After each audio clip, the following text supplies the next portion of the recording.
company collects and processes sensitive data every day. Are you familiar with the legislative and regulatory requirements of the PDPA? In 2019, $1.64 million in fines were issued to organizations due to PDPA data breaches.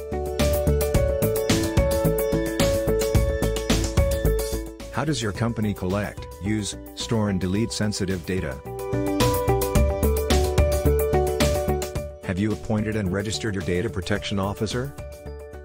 Do you conduct regular risk assessments and implement data protection policies? Make sure you're secured and PDPA compliant through a PDPA compliance and awareness course.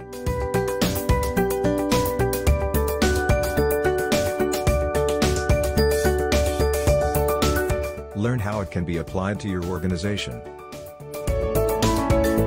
The PDPA Training and Awareness Program will be conducted using lecture slides, pop quizzes, case studies and a final e-learning assessment. You'll be awarded a certificate of completion and letter of recommendation upon successful course completion.